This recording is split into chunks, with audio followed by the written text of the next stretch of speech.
Of course. Got it. Not a problem at all. Okay. All right, so we are recording. Hey.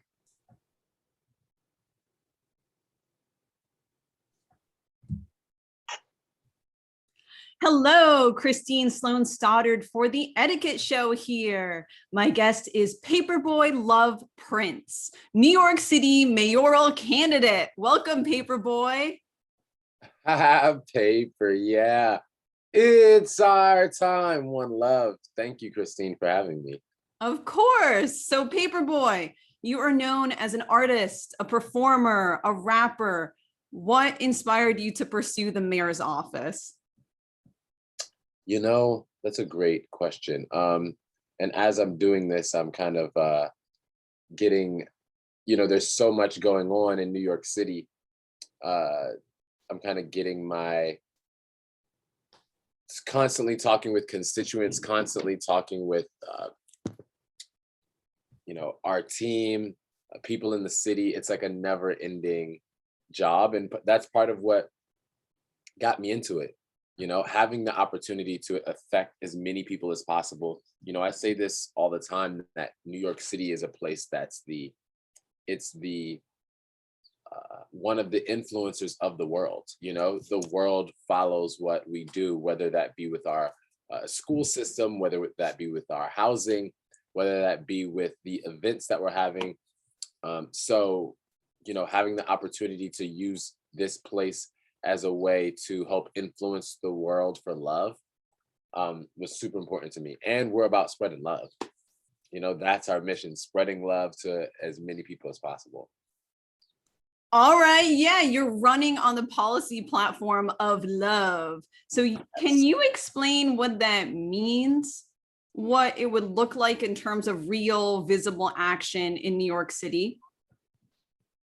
Yes. So I say, I'm spreading love to the community. I'm on a block. I'm spreading unity. I'm being positive. What they're going to do to me, waving at, this isn't new to me. I'm in a trap. I'm spreading love. I'm in your hood. I'm giving out hugs. I'm with your friends. They want some love. They need some more. This ain't enough. Paper, yeah. The love would look like, a cultural shift from the way that we have operated as a society worldwide, and especially here locally for so long.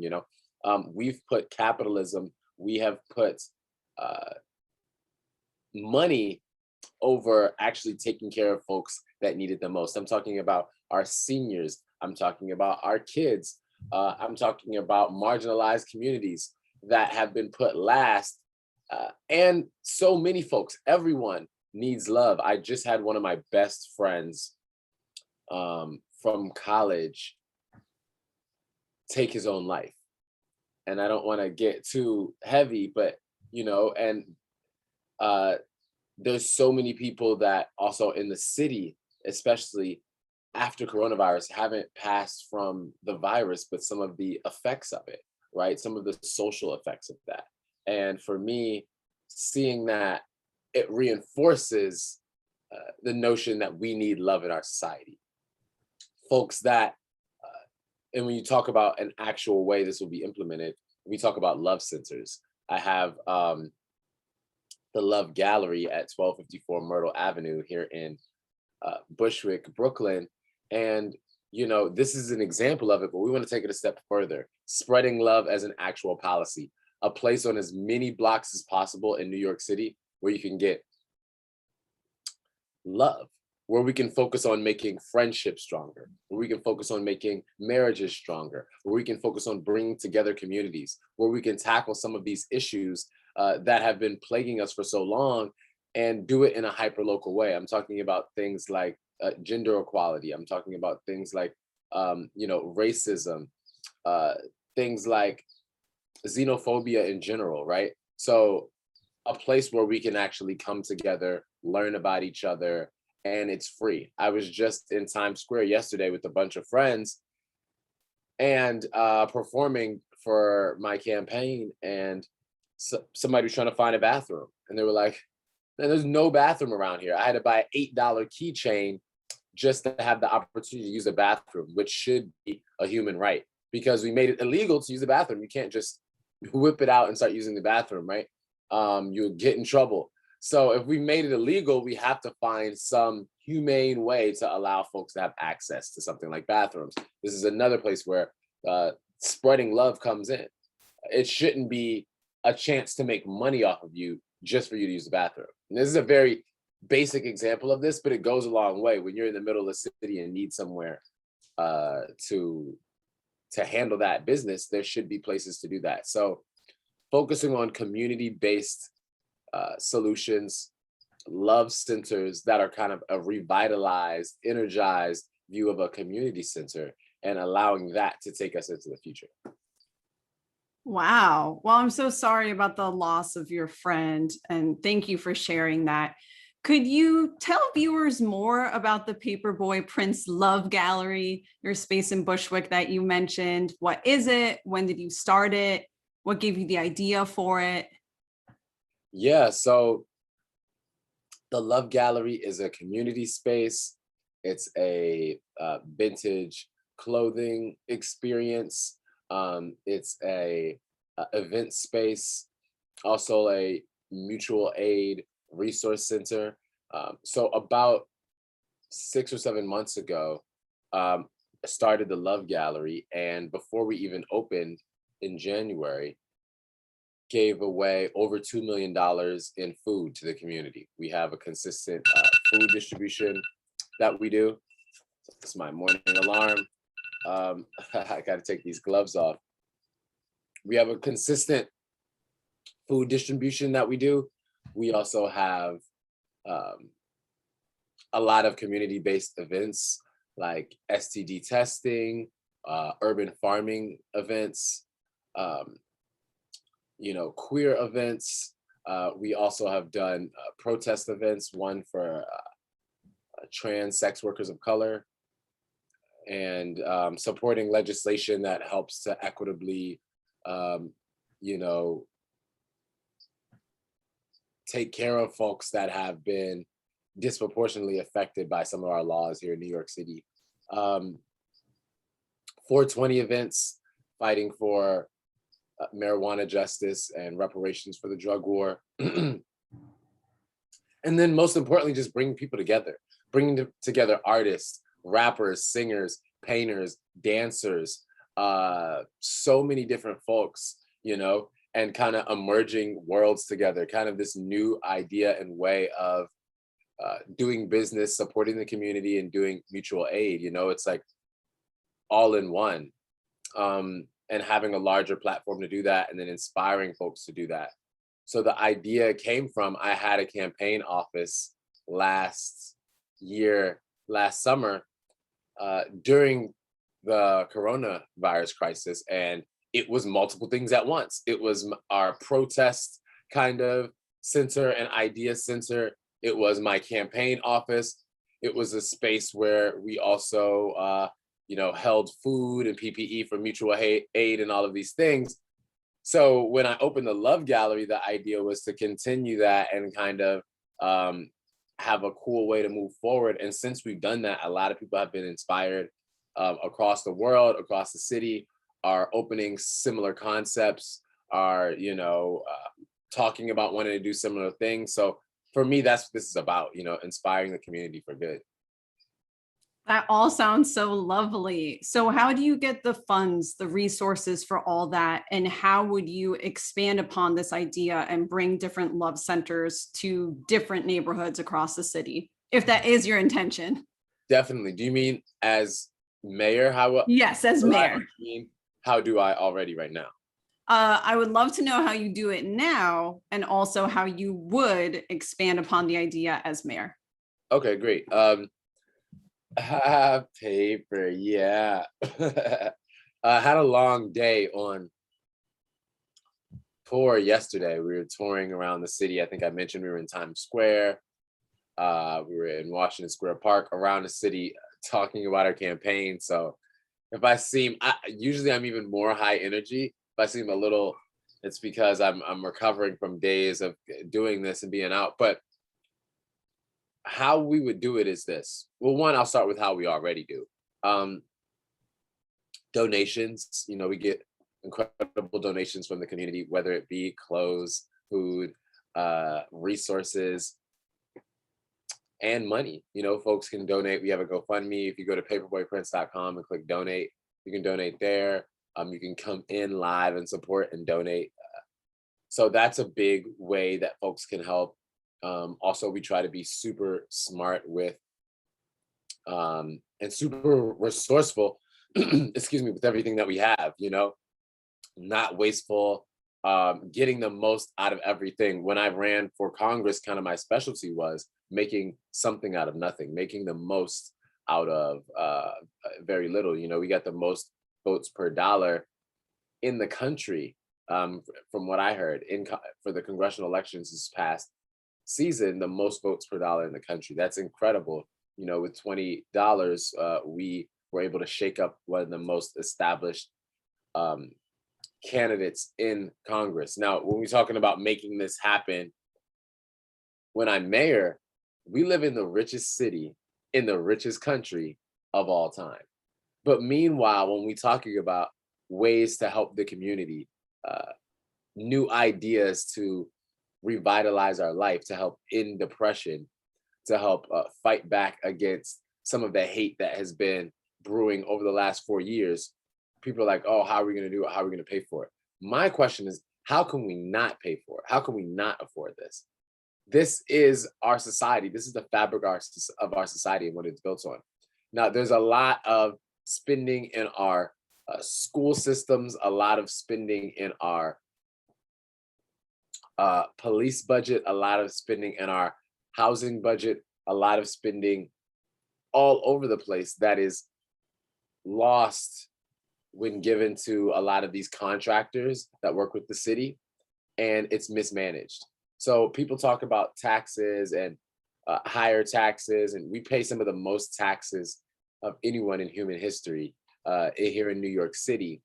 And still it's not enough. Still right outside my street, it's some of the most broken up streets you can find as far as the literal asphalt there.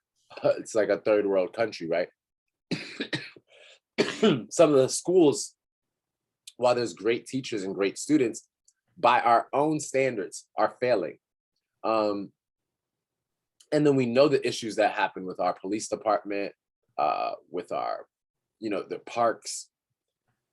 So it's about better managing the funds that we already have and directing them to the right folks. I mean, and that's one of the reasons we need to get money out of politics. And that's one of the reasons why I highlighted us doing so well with so little money, because with money in politics, you get nothing but folks that will be more adherent to donors and private companies than the average resident that needs help and needs an advocate for them.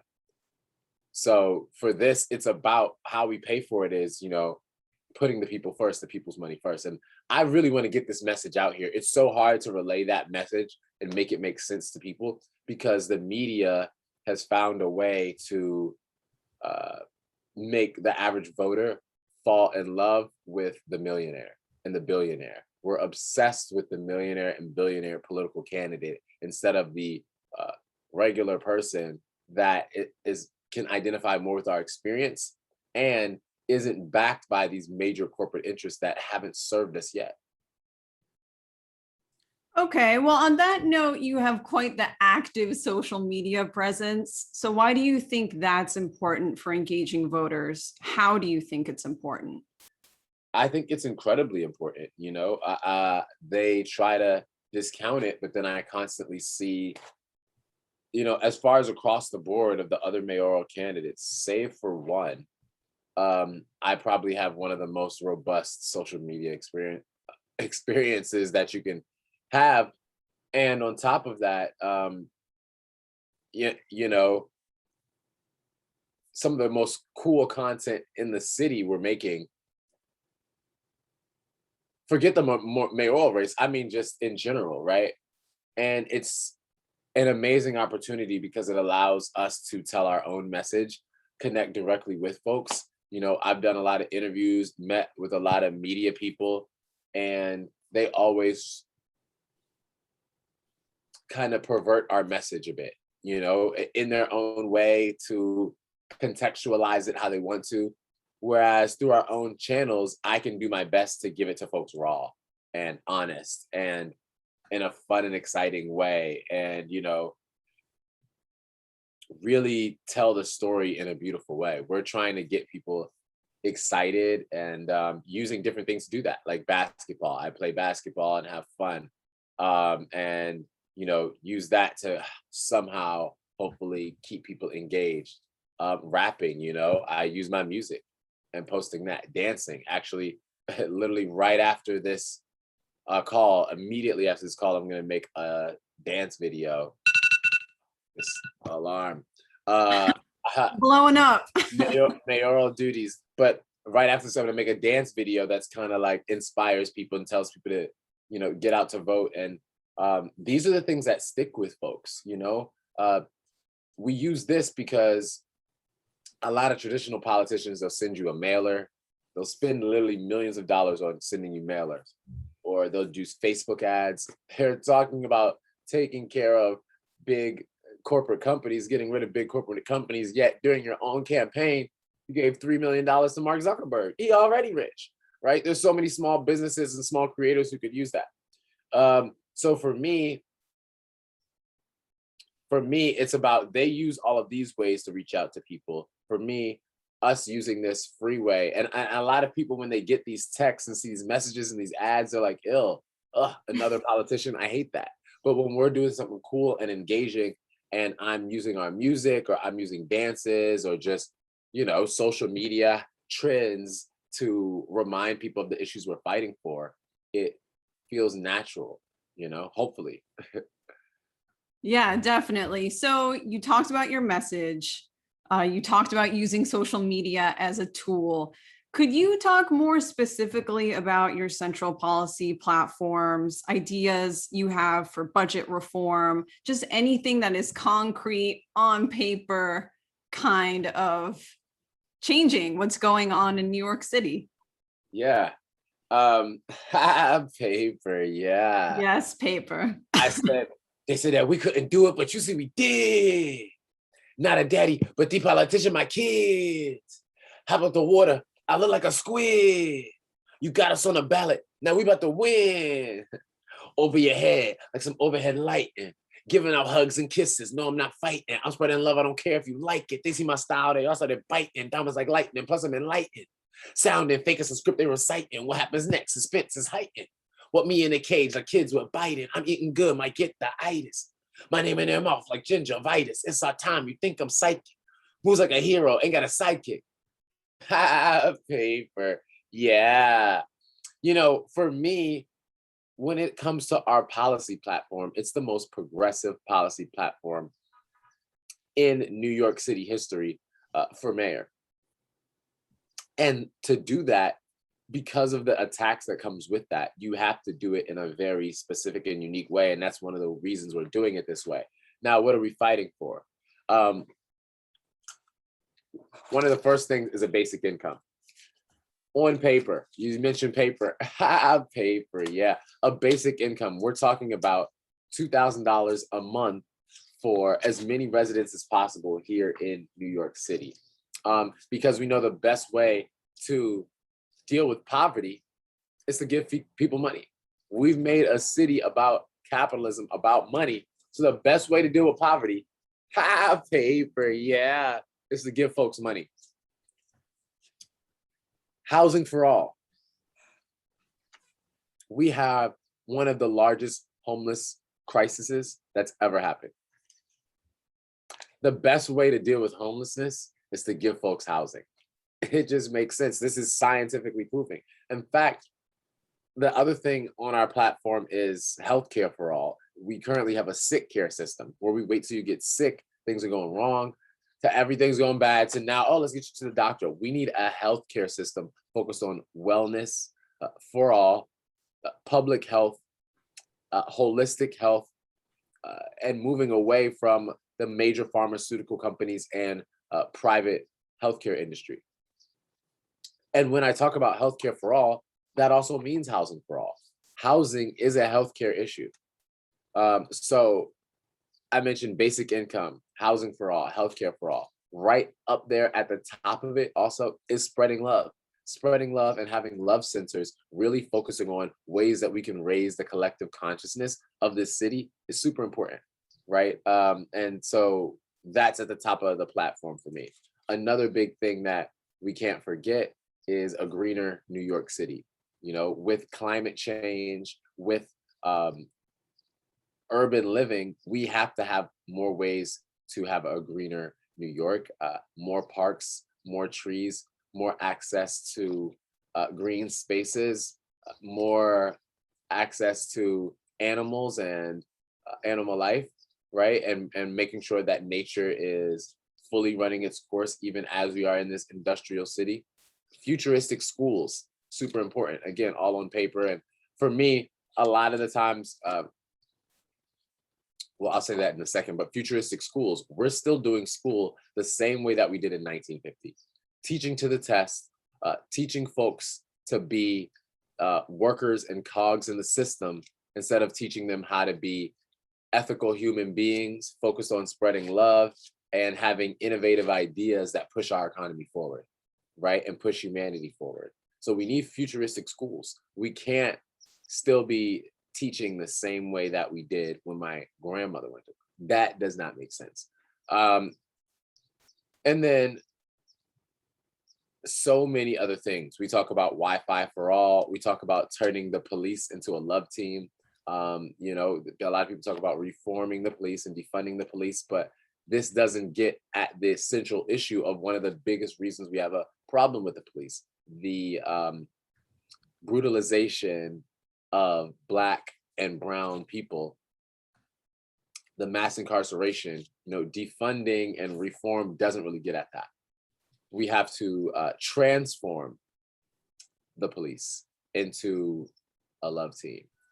Wi-Fi for all, right? We think access to Wi-Fi, especially in a world where we have remote learning, remote working, is a right. And where our Wi-Fi access is monopolized by major corporate interests. That isn't fair. All right. Well, thank you, Paperboy. That is all the time that we have. Thank you. Thank you. Christine Sloan Stoddard signing off. Dope. All right.